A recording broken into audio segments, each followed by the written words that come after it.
அன்பான தேவ பிள்ளைகள் எல்லோருக்கும் இயேசு கிறிஸ்துவின் நாமத்தில் வாழ்த்துக்களை தெரிவித்துக் கொள்கிறேன். பிதாவாகிய தேவனாலும் நம்முடைய கர்த்தராகிய இயேசு கிறிஸ்துவினாலும் உங்கள் எல்லோரோட வாழ்விலும் கிருபையும் சமாதானமும் உண்டாவதாக என்று சொல்லி உங்களை வாழ்த்துவதிலே நான் மீண்டும் மகிழ்ச்சி அடைகிறேன்.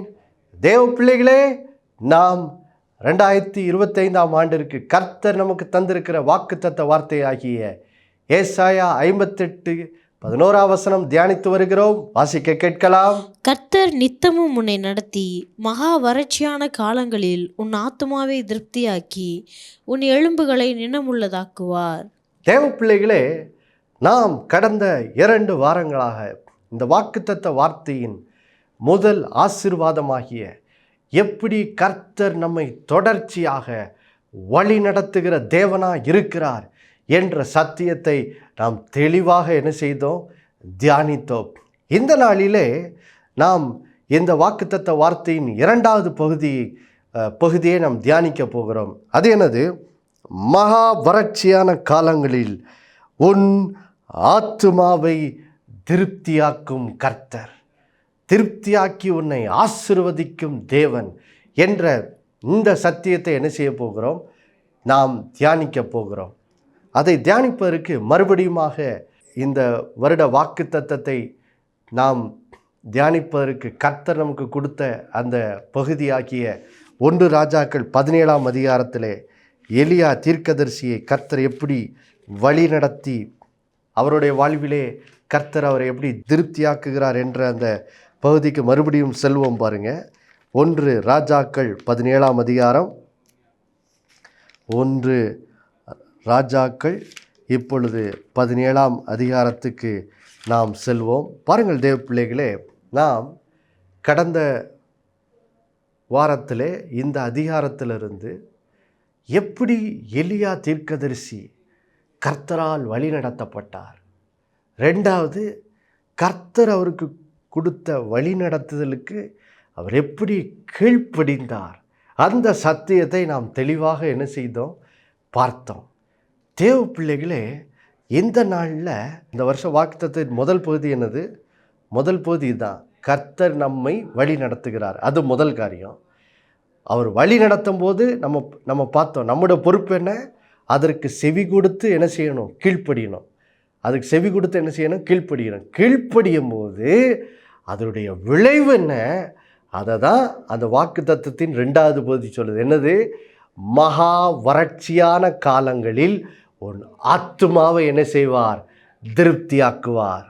அதாவது நம்மை ஆசீர்வதிப்பார், ஒரு குறைவில்லாமல் நம்மை என்ன செய்வார், வழி நடத்துவார் என்ற அந்த ஆசீர்வாதத்தை நம்ம என்ன செய்கிறோம், பெற்றுக்கொள்கிறோம். பாருங்கள், இப்போது எலியா தீர்க்கதரிசி பாருங்கள் எப்படி கர்த்தரால் வழி நடத்தப்பட்டு அதுக்கு கீழ்ப்படிந்த போது எப்படி கர்த்தர் அவரை ஆசீர்வதிக்கிறார், எப்படி அவரோட ஆத்மாவை திருப்தியாக்கி நடத்துகிறார் என்பதை இவர் பாருங்கள் இந்த அதிகாரத்தில் நம்ம பார்ப்போம். பாருங்கள் தேவ பிள்ளைகளே, தேவன் பாருங்கள் பட்சபாதம் இல்லாதவர். நம்ம நல்லா தெரிஞ்சுக்கணும். ஏன் இந்த பகுதியை நாம் வாசிக்கிறோம்? பாருங்கள் தேவ பிள்ளைகளே, கர்த்தர் பாருங்கள் ஒவ்வொரு காலகட்டத்துக்கும் அந்தந்த காலகட்டத்தில் நம்ம சந்திக்க போகிற சவால்களை எதிர்கொள்ளவும் கர்த்தருடைய நோக்கம் அந்த குறிப்பிட்ட காலகட்டத்திலே நம்முடைய வாழ்க்கையில் நிறைவேற்றவும் பாருங்கள், அதற்காகத்தான் ஒவ்வொரு வருடமும் அந்தந்த வருடத்துக்கேற்ற அந்த வார்த்தையை நமக்கு என்ன செய்கிறார், அனுப்பி தருகிறார். ஒவ்வொரு வருடமும் கர்த்தர் நமக்கு தருகிற அந்த வார்த்தையை நம்ம தியானிக்கிறோம். எதற்காக தியானிக்கிறோம்? அந்த வருடத்திலே தேவனுடைய நோக்கம் நம்முடைய வாழ்க்கையில் நிறைவேறவும், அது மட்டும் இல்லை, அந்த வருடத்திலே நம்ம சந்திக்க போகிற பிரச்சனைகள், போராட்டங்கள் எல்லாம் தேவனுக்கு என்னது தெரியும். தெரிந்ததுனால அந்த போராட்டங்களை ஜெயிப்பதற்கு கர்த்தர் நமக்கு அவருடைய வசனத்தின் மூலம் பாருங்கள் நம்மை வழி நடத்துவதற்காகத்தான் அவர் என்ன செய்கிறார், தம்முடைய வார்த்தையை நமக்கு என்ன செய்கிறார், அனுப்புகிறார். அப்போது பாருங்கள் தேவ பிள்ளைகளே, இந்த ஆண்டிலே நமக்கு கொடுத்த வாக்கு தத்தத்தை பாருங்கள் தியானிப்பதற்கு கர்த்தர் இந்த 1 ராஜாக்கள் 17ஆம் அதிகாரத்தை கர்த்தர் நமக்கு என்ன செய்திருக்கிறார், காண்பித்திருக்கிறார். அதனால தான் நம்ம திரும்ப திரும்ப இந்த அதிகாரத்துக்கு என்ன செய்கிறோம், வருகிறோம் பாருங்கள். அப்போது பாருங்கள் தேவ பிள்ளைகளே, இந்த அதிகாரத்திலிருந்து நம்ம பாருங்கள், நம்ம இப்போ பார்க்க போகிறோம் எப்படி எலியா கர்த்தருடைய வார்த்தைக்கு கீழ்ப்படிந்த போது அவர் எப்படி போஷிக்கப்பட்டார், எப்படி அவருடைய ஆத்மாவை கர்த்தர் திருப்தியாக்கினார் என்பதை இப்பொழுது நம்ம பார்ப்போம் பாருங்கள். முதலாவது பாருங்கள் தேவ பிள்ளைகளே, 1 ராஜாக்கள் 17ஆம் அதிகாரத்திலே 6வது வசனத்தை நாம் வாசிக்க கேட்போம். காகங்கள் அவனுக்கு விடியற் காலத்தில் அப்பமும் இறைச்சியும் சாயங்காலத்தில் அப்பமும் இறைச்சியும் கொண்டு வந்தது. தாகத்திற்கு அந்த ஆற்றின் தண்ணீரை குடித்தான். அப்போ பாருங்க, ஆண்டவர் எலியாவுக்கு முதலாவது ஒரு வழி நடத்துதலை கொடுக்கிறார். எலியா தீர்க்கதரிசி ஆகாப் ராஜாவினிடத்தில் போய் அவர் கர்த்தர் கொடுத்த வார்த்தையை அறிவித்து விட்டார். என்னது, தேசத்தில் இனி அடுத்த 3 வருடங்களுக்கு என்னது மழை இருக்காதுன்னு கர்த்தர் சொன்ன வார்த்தையை ஆகாப் ராஜாவினிடத்தில் போய் எலியா தீர்க்கதரிசி அறிவித்துட்டார். இப்போது தேசத்தில் இப்போ என்னது மழை இல்லை. அப்போது வறட்சியின் நடுவில் என்ன செய்யணும், எலியா தீர்க்கதரிசி என்ன செய்யணும், நடத்தணும். அப்போ கர்த்தர் முதல்ல வழி நடத்துகிறார். கேரித் ஆற்றாண்டையில் போய் ஒளிந்துகொள்னு சொல்லுகிறாரு. இப்போது எலியா அதுக்கு கீழ்ப்படுகிறாரு. கீழ்ப்படிந்த போது பாருங்கள் தேவ பிள்ளைகளே, இப்போ பாருங்கள், காகங்கள் அவருக்கு விடியற் காலத்தில் அப்பமும் இறைச்சியும் சாயங்காலத்தில் அப்பமும் இறைச்சியும் இப்படியாக கொண்டு வந்து அவருக்கு கொடுக்குற அந்த ஆச்சரியமான அற்புதம், நல்ல கவனிங்க, ஆச்சரியமான அற்புதத்தை இங்கே எலியா தீர்க்கதரிசி தன்னுடைய வாழ்க்கையில் என்ன செய்கிறார், அனுபவிக்கிறார்.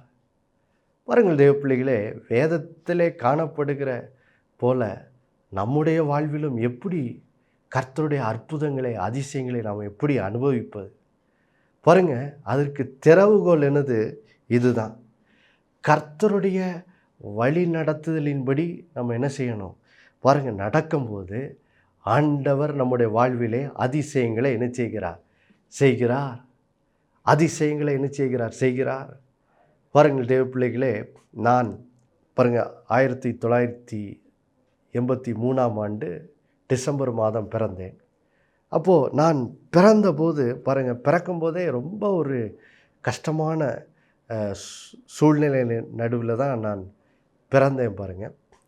அப்போது அந்த டெலிவரி டைமில் அனுபவித்த அந்த கஷ்டங்களின் நிமித்தம் பார்த்திங்கன்னா, நான் பிறந்த பிறகு முதல் 7 நாள் பார்த்திங்கன்னா ஜீவனுக்கும் மரணத்துக்கும் நடுவில் தான் என்னுடைய வாழ்க்கை, என்னுடைய ஆத்மா என்னது பாருங்கள் ஊசலாடி கொண்டிருந்தது.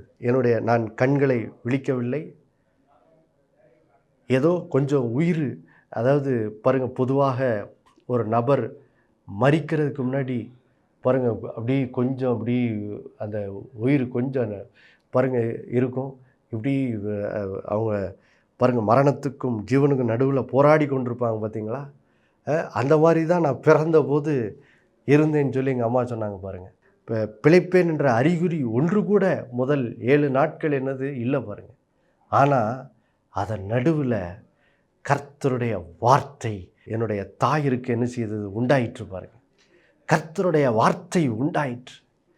கர்த்தருடைய வார்த்தை உண்டானதின் நிமித்தம் பாருங்கள், கர்த்தர் பாருங்கள் ஒரு அதிசயத்தை செய்தார்.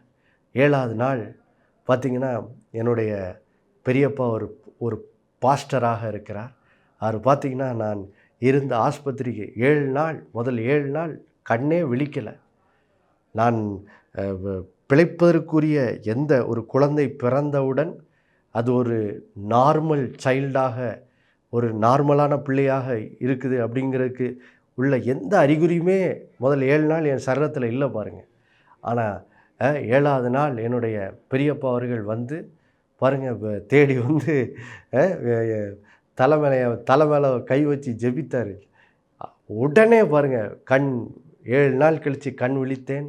பாருங்கள், எல்லாம் நார்மலாக ஒரு குழந்தை பிறந்தவுடன் வர வேண்டிய எல்லா நார்மல் செயல்பாடுகளும் உடனே என்ன செய்து விட்டது, வந்து விட்டது. பாருங்கள், கர்த்தர் எனக்கு ஜீவனை என்ன செய்தார், கொடுத்தார். கர்த்தர் எனக்கு ஜீவனை கொடுத்தார். பாருங்கள், இன்றைக்கு 41 ஆண்டுகள் பிறகு பாருங்கள், இன்றைக்கு கர்த்தர் ஜீவனோடு வைத்து பாருங்கள், இன்றைக்கு இந்த ஊழியத்தை செய்யும்படியான கிருபையை கர்த்தர் என்ன செய்திருக்கிறார், தந்திருக்கிறார். எவ்வளோ பெரிய ஒரு கிருபை பார்த்தீங்களா தேவ பிள்ளைகளே. பிறந்த போதே பிசாசு எப்படியாவது என்னை கொன்றுவிட வேண்டும் என்று சொல்லி பாருங்கள் எனக்கு விரோதமாக வர பார்த்தான். ஆனால் கர்த்தர் என்ன செய்தார், என்னுடைய அம்மாவிற்கு வார்த்தையை அனுப்பினார். அந்த வார்த்தை பாருங்கள் எங்கள் அம்மாவுக்குள்ளே கிரியை செய்து விசுவாசத்தை உண்டு பண்ண போது அற்புதத்தை நடப்பிப்பதற்கு கர்த்தர் என் குடும்பத்திலே ஒரு ஊழியக்காரரை அழைத்து கொண்டு வந்து பாருங்கள் அவர் ஜெபித்த போது கர்த்தர் அற்புதத்தை என்ன செய்தார், ஒரு அதிசயத்தை என்ன செய்தார் பாருங்கள் தேவ பிள்ளைகளே. அப்போது பாருங்கள் அப்படிப்பட்ட ஒரு அதிசயம் தான் இங்கே எலியாவுக்கு நடக்குது. காகங்கள் வந்து பாருங்கள் விடியற் காலத்திலும் சாயங்காலமும் வந்து பாருங்கள் அப்பமும் இறைச்சியும் அவருக்கு கொண்டு வருகிற ஒரு ஆச்சரியமான அதிசயத்தை இங்கே எலியா தன்னுடைய வாழ்க்கையிலே அனுபவித்தார். எப்போ அனுபவித்தார் பாருங்கள், ஒரு தேசத்திலே வறட்சி, அவர் இருந்த நாட்களில் தேசத்தில் மழை இல்லை, பஞ்சம். அதன் நடுவிலே அவர் கர்த்தருடைய வழி நடத்துதலுக்கு கீழ்ப்படிந்த போது அற்புதம் என்ன செய்தது, நடந்தது. என்னுடைய வாழ்விலும் என்ன செய்தது, நடந்தது. மரிக்க வேண்டிய என்னை கர்த்தர் பாருங்கள் மரண பிடியிலிருந்து விடுவித்து எனக்கு ஜீவனை என்ன செய்தார், ஜீவனை கொடுத்தார். அது மட்டும் இல்லை பாருங்கள், தொடர்ந்து இப்போ நான் கண் விழித்த பிறகும் அதுக்கப்புறமும் பார்த்திங்கன்னா தொடர்ந்து சில பிறப்பி போது அனுபவித்த அந்த கஷ்டங்கள் நிமித்தம் சில காம்ப்ளிகேஷன்ஸ்லாம் இருந்துச்சு. அப்போது பார்த்திங்கன்னா என்னை ஆஸ்பத்திரியிலேருந்து வீட்டுக்கு அனுப்பும்போது டாக்டர்கள் பார்த்திங்கன்னா என்னை குறித்து அவர்கள் சொன்ன மருத்துவ டயக்னிசிஸ் இதுதான், மருத்துவ ரிப்போர்ட்டு தான். ஈவன் ஒரு மன வளர்ச்சி குன்றிய பையனாக இருப்பான், இவன் மன வளர்ச்சி குன்றிய பையனாக இருப்பான். அதுதான் டாக்டர் என்னை குறித்து சொன்ன ரிப்போர்ட்டு பாருங்கள். ஆனால் தேவ பிள்ளைகளே, கர்த்தருடைய வார்த்தை தொடர்ந்து எங்கள் அம்மாவுக்கு என்ன செய்தது, வந்தது. எங்கள் அம்மா கர்த்தருடைய வார்த்தையை பிடித்து கொண்டது நிமித்தம் பாருங்கள் கர்த்தர் அந்த மெடிக்கல் ரிப்போர்ட்டை பொய்யாக்கினார், கர்த்தரினை சுகமாக்கினார். பாருங்கள் இன்றைக்கு இப்படி வேதத்தை இவ்வளவு அழகாக அருமையாக போதிக்கும்படியாக ஒரு தெளிந்த புத்தியினால் என்ன செய்திருக்கிறார், நிரப்பியிருக்கிறார். அல்லேலூயா, அல்லேலூயா. எப்படி அந்த அதிசயம் நடந்தது தேவ பிள்ளைகளே, கர்த்தர் வழி நடத்தினார், என்னுடைய அம்மாவை வழி நடத்தினார். எங்கள் அம்மா தேவனுடைய வழி நடத்துதலுக்கு கீழ்ப்படிந்தாங்க. அற்புதம் என்னோடய வாழ்க்கையில் என்ன செய்தது, நடந்தது. என்னுடைய வாழ்விலே நான் சந்தித்த அந்த பெரிய போராட்டத்தின் நடுவிலே பாருங்கள் கர்த்தருடைய வழி நடத்துதலுக்கு எங்கள் அம்மா கீழ்ப்படிந்ததுனால அற்புதம் என்ன செய்தது, நடந்தது. அற்புதம் நடந்தது. அப்போ பாருங்கள் தேவ பிள்ளைகளே, எங்கேயும் பாருங்கள் எலியா தீர்க்கதரிசியின் வாழ்க்கையில் தான் நடக்குது பாருங்கள். அவர் வாழ்ந்த நாட்களில் அவர் வாழ்ந்த இடத்துல இருந்த அந்த வறட்சி நடுவில் கர்த்தர் பாருங்கள் எலியாவை போஷித்து திருப்தியாக்கினார். அப்புறம் பாருங்கள் வாக்குத்தத்தம் என்னது, கர்த்தர் உன்னை நித்தமும் நடத்துவேன்னு சொல்கிறார். அப்போ தொடர்ச்சியாக நடத்தினார். அப்புறம் பாருங்கள் கர்த்தருடைய அடுத்த வழி நடத்தல் வருது. என்னது, எலியாவே நீ என்ன செய், சாரிபாத் என்னும் ஊருக்கு போ, அங்கே தங்கியிரு, அங்கே உன்னை போஷிக்கும்படி ஒரு விதவிக்கு என்ன செய்கிறேன், கட்டளையிட்டிருக்கேன்னு சொன்னார். அந்த வார்த்தைக்கு எலியா என்ன செய்கிறார், கீழ்ப்படுகிறார். கீழ்ப்படியும் போது பாருங்கள், இப்போது பாருங்கள் கர்த்தருடைய வழி நடத்துதலுக்கு எலியா கீழ்ப்படியும் போது எலியா ஆசீர்வதிக்கப்பட்டது மட்டும் இல்லை பாருங்கள், அந்த தேசத்தின் பஞ்சத்திலே அகப்பட்டு வேதனைப்பட்டு கொண்டிருந்த அந்த சாரிபாத் விதவினுடைய வாழ்க்கையும் என்ன செய்தது, அந்த பஞ்சத்தின் நடுவில் ஆசீர்வதிக்கப்படுகிறதை நாம் வாசிக்கிறோம். பாருங்கள் 1 ராஜாக்கள் 17ஆம் அதிகாரத்தில் 10வது வசனத்திலிருந்து நாம் தொடர்ச்சியாக வாசிக்க கேட்போம்.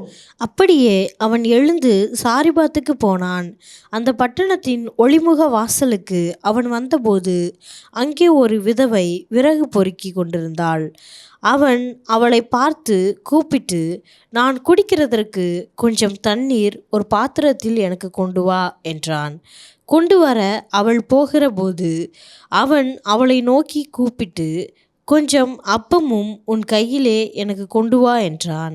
அதற்கு அவள், பானையில் ஒரு பிடி மாவும் கலயத்தில் கொஞ்சம் எண்ணெயுமே அல்லாமல் என்னிடத்தில் ஒரு அடையும் இல்லை என்று உம்முடைய தேவனாகிய கர்த்தருடைய ஜீவனை கொண்டு சொல்லுகிறேன். இதோ நானும் என் குமாரனும் சாப்பிட்டு செத்துப்போக அதை எனக்கும் அவனுக்கும் ஆயத்தப்படுத்துகிறதற்கு 2 விறகு பொறுக்குகிறேன் என்றாள். பாருங்க, இங்கே கர்த்தர் ஏன் எலியாவை பாருங்க இந்த சாரிஃபாத் ஊரில் இருக்கிற அந்த விதவின் வீட்டுக்கு ஏன் கர்த்தர் அனுப்புகிறார்? ஏன்னா பாருங்க, இந்த விதவை தன்னுடைய மகனோடு சேர்ந்து பாருங்க சாவதற்கு ஆயத்தமாய் கொண்டிருக்கிறார். ஏன்னா அவளுடைய வீட்டில் இருக்கிற மாவு என்ன செய்து விட்டது, குறைந்து விட்டது. எண்ணெயும் கடைசி இதுக்கு வந்துருச்சு.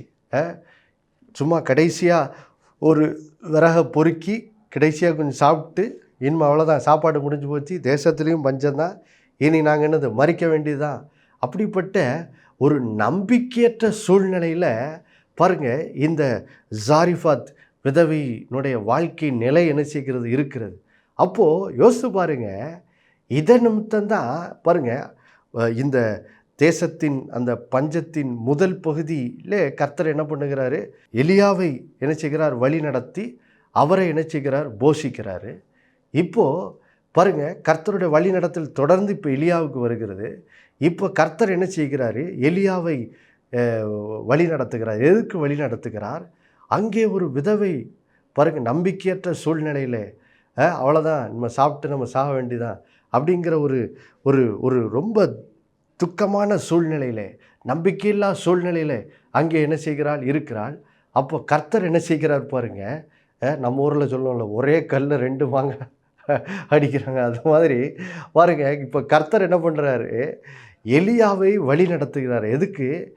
இவரை ஆசீர்வதிக்கிற மட்டும் இல்லை, அந்த நம்பிக்கை இல்லாத சூழ்நிலையில் இருக்கிற அந்த சாரிபாத் ஊர் விதவையே என்ன செய்யணும், ஆசீர்வதிக்கணும். அவருடைய மகனையும் என்ன செய்யணும், ஆசீர்வதிக்கணும். அதுக்காக இப்போ கர்த்தர் என்ன செய்கிறார், எலியாவை நடத்துகிறார்.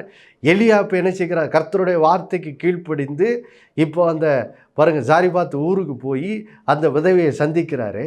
சந்தித்து இப்போ என்ன செய்கிறார் பாருங்கள், எலியா தீர்க்கதரிசி சாரிபாத் விதவையோடு என்ன செய்கிறார், பேசுகிறார். பாருங்கள், கேட்போம், தொடர்ந்து வாசிக்க கேட்போம். 13வது வசனத்திலிருந்து. அப்பொழுது எலியா அவளை பார்த்து, பயப்படாதே, நீ போய் உன் வார்த்தையின்படி ஆயத்தப்படுத்து. ஆனாலும் முதலில் அதிலே எனக்கு ஒரு சிறிய அடையை பண்ணி என்னிடத்தில் கொண்டு வா, பின்பு உனக்கும் உன் குமாரனுக்கும் பண்ணலாம். இப்போ கர்த்தருடைய வார்த்தை என்ன பண்ணுது, இப்போ பாருங்கள் முதல்ல கர்த்தரோட வார்த்தை எலியாவுக்கு என்ன செய்ச்சு, உண்டாச்சு. இப்போ எலியா அதுக்கு என்ன செய்யிட்டாரு, கீழ்ப்படிஞ்சிட்டாரு. இப்போ அடுத்தது எலியாவின் வாயினாலே கர்த்தருடைய வார்த்தை இப்போ என்ன செய்யுது, சாரிஃபாத் விதவிக்கு என்ன செய்யுது, உண்டாகுது. ஏன்னா இப்போ அந்த ஸ்திரியும் என்ன செய்யணும், ஆசீர்வதிக்கப்படணும். அவளுடைய குடும்பம் பாருங்கள் மகா வறட்சியான காலங்களில் அவர்கள் ஆத்மா திருப்தியாகும் அந்த ஆசீர்வாதத்தை அவங்க என்ன செய்யணும், பெற்றுக்கொள்ளணும். அப்போது அதற்காக இப்போது கர்த்தருடைய வார்த்தை எலியா தீர்க்கதரிசியின் மூலம் சாரிஃபாத் விதவிக்கு என்ன செய்து உண்டாகுது. எலியா சொல்கிறார் அந்த பெண்ணை பார்த்து, பயப்படாத, நீ போய் உன் வார்த்தையின்படி என்ன பண்ணு, ஆயத்தப்படுத்து. ஆனாலும் முதல்ல என்ன பண்ணு, அதில் எனக்கு ஒரு சிறிய அடைய பண்ணி என்னிடத்தில் என்ன செய்ய கொண்டு வா. அதற்கு பின்பு நீ என்ன பண்ணு, உனக்கும் குமாரனுக்கும் என்ன பண்ணு, அந்த மாவில் அடுத்ததாக அடையை என்ன செய்ய ஆயத்தப்படுத்து அப்படின்னு ஒரு வார்த்தை என்ன செய்யுது, சாரிஃபாத் விதவைக்கு என்ன செய்கிறது, உண்டாகிறது. இப்போ கவனிங்க, இப்போ பாருங்கள் கர்த்தருடைய வழி நடத்துதல் இப்போ அந்த சாரிஃபாத் விதவிக்கு யார் மூலமாக உண்டாகுது, எலியா தீர்க்கதரிசியின் மூலமாக உண்டாகுது.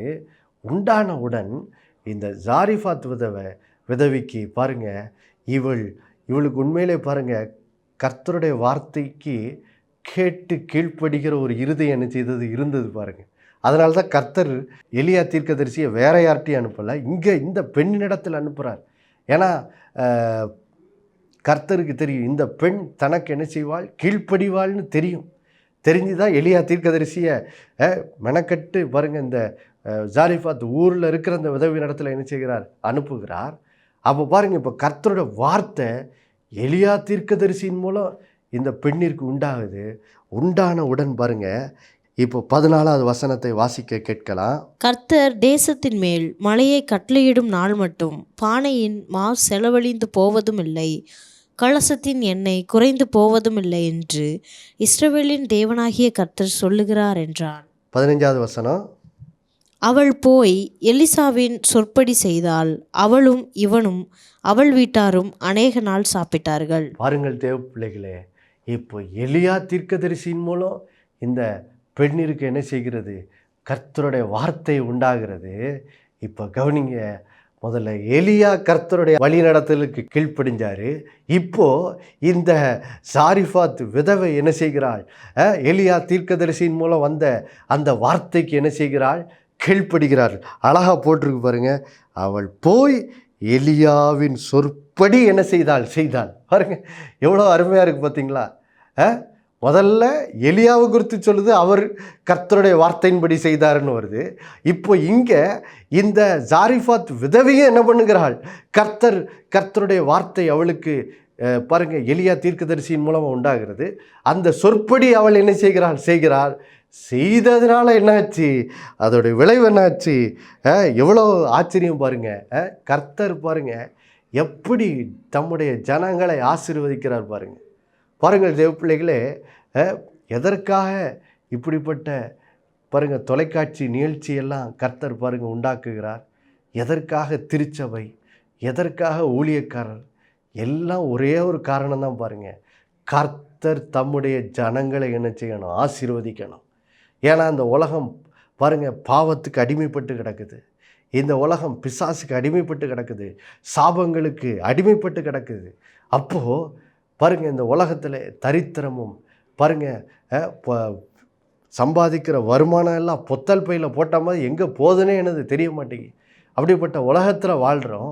அப்போ இப்படிப்பட்ட உலகத்தில் ஜனங்களை ஆசீர்வதிக்கிறதுக்காகத்தான் பாருங்கள் அன்றைக்கு எப்படி அந்த சாரிஃபாத் விதவைக்கு கர்த்தருடைய வார்த்தை பாருங்கள் எப்படி எலியா தீர்க்கதரிசியின் மூலமாக உண்டாயிற்றோ, அதே போல் இன்றைக்கு பாருங்கள் நாம் வாழும் இந்த நாட்களிலும் இப்படி பாருங்கள் கர்த்தர் இப்படிப்பட்ட நிகழ்ச்சியின் மூலம் பாருங்கள் கர்த்தருடைய வார்த்தை உங்களுக்கும் என்ன செய்கிறது, உண்டாகிறது. எதற்கு பாருங்கள், இந்த வசனங்களின் மூலமாக கர்த்தர் இன்றைக்கு என்ன செய்கிறார், உங்களையும் என்ன செய்கிறார், வழி நடத்துகிறார்.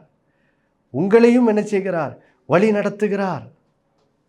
ஆம் பிரியமானவர்களே, அப்போது யோசிச்சு பாருங்க, இந்த வார்த்தைகளுக்கு நீங்கள் செவி கொடுக்கும்போது பாருங்கள் என்ன நடக்குது.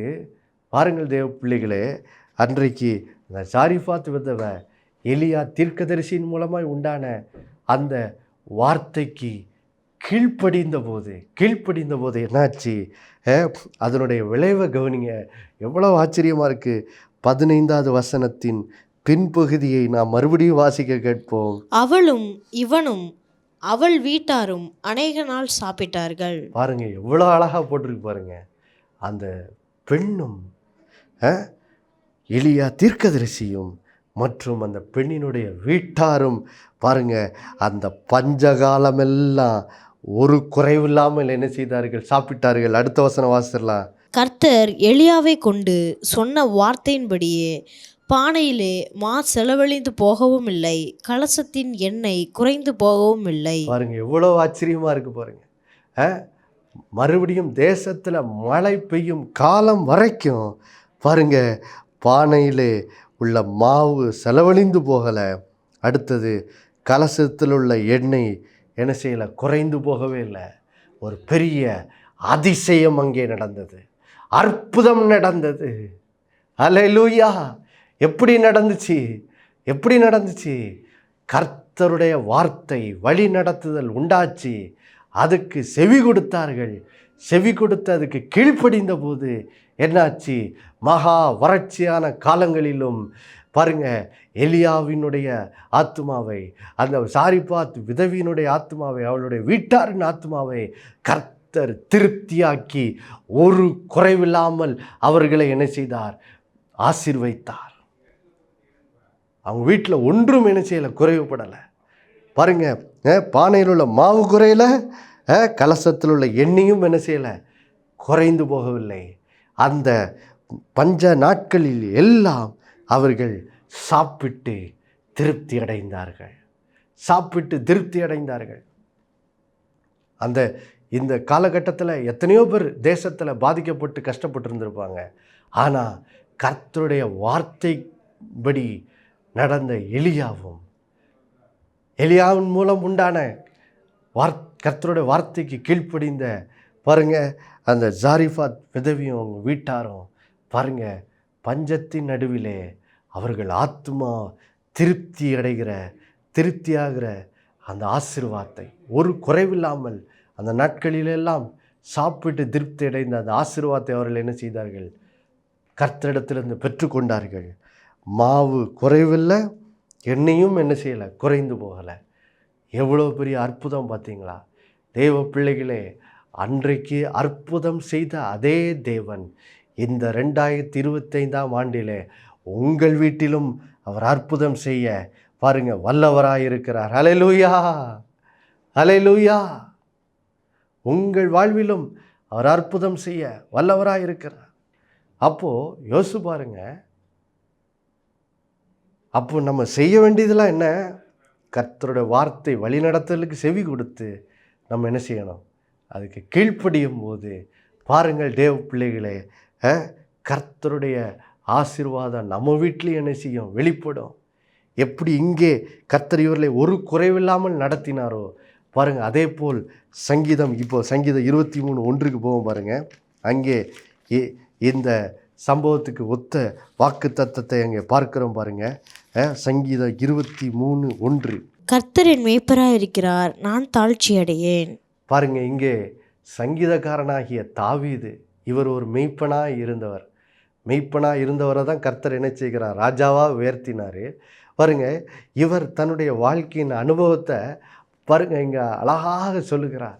கர்த்தர் என் மெய்ப்பராக இருக்கிறார், நான் என்னது தாழ்ச்சி அடையேன். கர்த்தர் என் மெய்ப்பராக இருக்கிறதுனால, கர்த்தர் என்னை வழி நடத்துகிறதுனால இப்போ நான் என்ன செய்வதில்லை, எனக்கு ஒரு குறைவும் இல்லை அப்படின்னு இங்கே சங்கீதக்காரனாக தாவீது தன் வாழ்க்கையின் அனுபவத்தை என்ன செய்கிறார் பாருங்க, இங்கே சொல்லுகிறார் பாருங்க. அப்போது தேவ பிள்ளைகளே, நீங்களும் பாருங்க கர்த்தருடைய வழிநடத்தலுக்கு கேட்டு அதுக்கு செவி கொடுத்து அதுக்கு கீழ்ப்படியும் போது பாருங்க, உங்கள் வாழ்விலும் கர்த்தரின் மெய்ப்பராக இருக்கிறார், நான் தாழ்ச்சி அடையேன் என்ற அந்த ஆசீர்வாதம் உங்களுடைய வாழ்க்கையின் அனுபவமாகவும் என்ன செய்யும்? மாறும். மாறும். பாருங்க, இந்த ஊழியம் ஆரம்பித்த நாட்களிலே ஆரம்ப காலத்தில் எனக்கு ரொம்ப இருதயத்தில் இந்த கவலை என் இருதயத்தை நிரப்ப ஆரம்பித்தது. ஆண்டவரே, நீங்கள் எப்படி என்னோடய தேவைகளை எல்லாம் சந்திப்பீங்க, என்னை எப்படி போஷிப்பீங்க, என்ன பண்ணுவீங்கன்னு சொல்லி ஏதாவது ஒரு அடையாளத்தை காட்டுங்க ஆண்டவர் அப்படின்னு சொல்லி பாருங்கள், நான் ரொம்ப இருதயத்தில் கவலைப்பட்டு நெருக்கப்பட்டு கொண்டிருந்தேன். ஏன்னா பாருங்கள், பொதுவாக இந்த உலகத்தில் வாழும் மனிதர்களுடைய அந்த மனப்பான்மை என்னென்னா பாருங்கள், இன்றைக்கி நம்ம வாழ்கிற காலத்துலலாம் இப்படி தான் ஜனங்களுடைய மனப்பான்மை இருக்குது. என்னது, இன்றைக்கி எல்லோரும் பாருங்கள் எப்படிப்பட்ட வேலையை எதிர்பார்க்குறாங்க. வேலை கொடுக்கும்போதே வாழ்நாள் பூரா என்ன சம்பளம் கொடுப்போம், அப்புறம் ரிட்டையர் ஆனதுக்கப்புறம் இப்போ என்ன பென்ஷன் கொடுப்போம், எல்லாம் என்ன செய்திடணும், கேரண்டி பண்ணி ஒரு பேப்பரில் என்ன செய்திடணும், எழுதி கொடுத்துட்டா அந்த வேலை பார்த்தா தான் மனிதர்கள் பாருங்கள் சமாதானமாய் வாழுவோம். அப்படிப்பட்ட ஒரு காலகட்டத்தில் தான் நம்ம என்ன செய்கிறோம், வாழுகிறோம். அப்படிப்பட்ட ஒரு மனப்பான்மை நிறைந்த உலகத்தில் தான் வாழ்கிறோம். அப்போது ஆரம்பத்தில் எனக்கும் அப்படி தான் பாருங்கள், ஆண்டவரே ஊழியத்துக்கு அழைச்சி வந்துட்டீங்க, எப்படி என் தேவையை சந்திப்பீங்க, அதுக்கு ஏதாவது ஒரு உறுதிமொழி கொடுங்க, ஏதாவது காட்டுங்க, ஏதாவது ஒரு அடையாளத்தை காட்டுங்க அப்படின்னு சொல்லி பாருங்கள், நானும் இருதயத்தில் அந்த கவலை நான் நெருக்கப்பட்டு கொண்டிருந்தேன். அப்போ தான் ஆண்டவர் இந்த வார்த்தையை கொடுக்க ஆரம்பித்தார் பாருங்கள்.